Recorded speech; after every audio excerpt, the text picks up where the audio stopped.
Une étendue. Une étendue quasiment infinie. Dès les premières secondes du film Blade Runner, nous aurons donc le sujet du récit. Une ville à bout de ressources, plongée dans le noir, tout comme vont l'être les protagonistes que l'on va suivre. La pluie éternelle balayant la mégalopole ne lavera aucun péché d'hommes et de femmes en perdition. Une imagerie qui ne laissera pas indemne le spectateur, tout comme son propos. All those moments will be lost in time, like tears in rain. Pourtant, cette esthétique ne vient pas de nulle part. L'équipe de production de ce projet complètement fou en témoignera. Ridley Scott, le réalisateur du film, le leur montrait à chaque plan comme une sorte de mantra visuel à un mood qu'il voulait attacher à sa vision. Une image d'un tableau qui a influencé tant de créateurs depuis sa création, mais qui sonnait juste pour ce Los Angeles du futur, désespéré et obscur.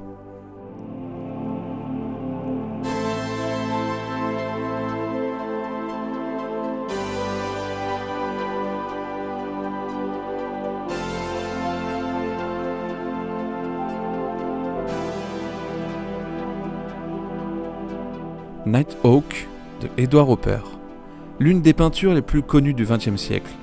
Mais alors quel lien peut-il avoir entre cette scène au premier abord anodine d'un café new-yorkais et une histoire de chasseurs d'androïdes dans un monde à bout de souffle?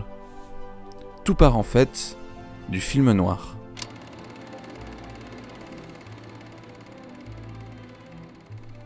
Le film noir est un courant cinématographique qui est né entre les années 30 et 40.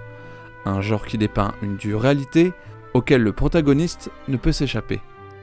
Un tourbillon d'événements sous fond de crimes, de trahison et de jalousie vont l'entraîner dans un engrenage désespérant.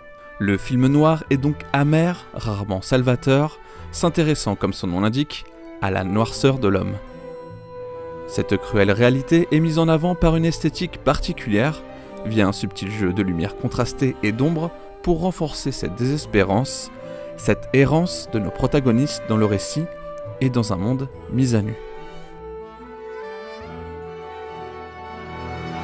Edward Hopper ne délaissait pas les autres formes d'art qui émergeaient de son temps. Quand il ne peignait pas dans son appartement new-yorkais, il se rendait au cinéma qu'il appréciait. Un véritable cinéphile. Sans nul doute qu'il a pu voir et observer la création de ce genre dans les années 30, avec l'expressionnisme d'un Fritz Lang dans le très avant-gardiste Aime le maudit. Pourtant, dès 1921, avec sa peinture Ombre la nuit et cette silhouette contrastée se baladant dans une rue inquiétante, l'artiste avait déjà capté la quintessence de ce cinéma en devenir. L'influence du film noir et du polar en général l'aidera tout au long de ses créations. Pour Nighthawk, peint en 1942, Hopper aurait été influencé par la nouvelle The Killers de Ernest Hemingway. Dans cette histoire, deux tueurs poussent la porte d'un bar de la banlieue de Chicago à la recherche de leur cible, un boxeur suédois. Mais l'homme en sursis n'est pas là et les otages du bar vont peu à peu se confronter à ces deux tueurs, caractérisant le mal incarné.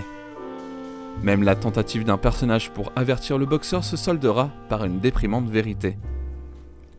Dans Nighthawk, on pourrait presque apercevoir ces deux hommes costumés, chargés de cette funeste mission, l'un de dos et l'autre avec une jeune femme, attendant leur victime dans cette cité crépusculaire. Juste retour des choses, le cinéaste Robert Siodmak, lorsqu'il adaptera à l'écran cette même histoire en 1946, rendra hommage à Hopper dès le début du film, d'une même ambiance de nuit. Influencé, le peintre deviendra lui-même donc une influence dans cette boucle de création. On peut par exemple citer l'exemple de la maison inquiétante de Psycho d'Alfred Hitchcock, copié-collé d'une peinture de Hopper, qui servira aussi à Terrence Malick dans ses magnifiques plans de Days of Heaven, issus directement du cerveau de l'artiste new-yorkais.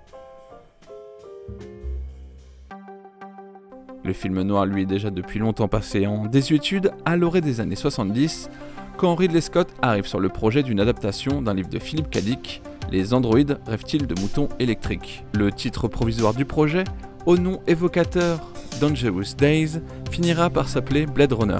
Le jeune cinéaste, sorti tout droit du chef-d'œuvre Alien, avouera être fasciné par cette histoire d'un tueur approuvé par la société, tuant des androïdes qui pourraient être légalement de vraies personnes.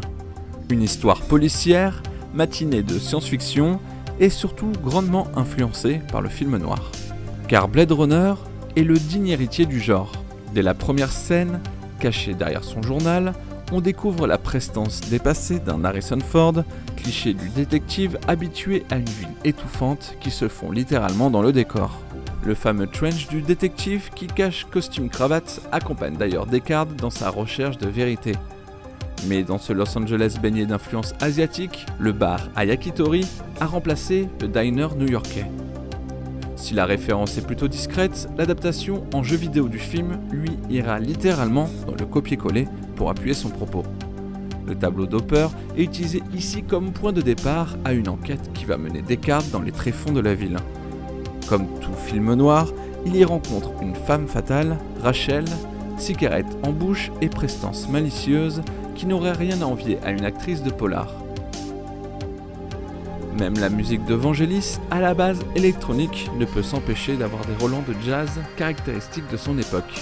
C'est d'ailleurs le but du réalisateur de montrer une accumulation de modes et d'architectures différentes qui se sont mélangées. Comme si, au fil du temps, Nighthawk avait été repeinte et encore repeinte sur la même toile, montrant des signes de saturation des couleurs et des tendances, usant la fibre soutenant cet art. Ce qui frappe quand on regarde Blade Runner, c'est d'ailleurs cette nuit infinie et l'utilisation de la lumière. La mégalopole est étouffante, froide, plongée continuellement dans la nuit, comme dans le tableau d'Hopper. La nuit continuelle, elle, rappelle un monde à bout de souffle en sursis. Tout comme le café du peintre, des enseignes lumineuses appelant le badaud à venir se réchauffer et s'abriter de l'inconnu de l'extérieur, qui est plutôt dangereux. Pourtant, à l'intérieur, la lumière de la ville envahit l'espace privé, que ce soit des phares de voitures volantes ou les néons des publicités qui s'agitent. On ne peut pas échapper à cette étouffante mégalopole, même chez soi. Hopper, lui, dans ses scènes du quotidien du domicile, utilise la lumière naturelle au premier abord. Mais ces lumières dirigées, et très contrastantes, ne pourraient en fait qu'être des lumières artificielles, comme si de grands spots étaient dirigés vers les habitations. Une manière de créer de l'irréel et d'ancrer ses personnages dans un cadre plus cinématographique que pictural. L'appartement de Deckard fait d'ailleurs penser aux toiles de Hopper, avec un protagoniste piégé, perdu entre quatre murs, ne voulant presque pas affronter la réalité du dehors. Quand on demanda à Edward Hopper ce qu'il a voulu retranscrire dans Nighthawk, il dira ceci. Inconsciemment, probablement, je peignais la solitude d'une grande ville. La solitude est l'un des axes de lecture de l'artiste américain, autant pour ses personnages que pour ses décors. Dans Blade Runner, la solitude des personnages est exacerbée, chacun se battant pour sa survie, autant dans une rue bondée qu'à l'intérieur d'un appartement rongé par les regrets. En essayant de faire correspondre d'ailleurs les personnages du tableau aux personnages de Blade Runner, on pourrait voir un dessin de récit se former.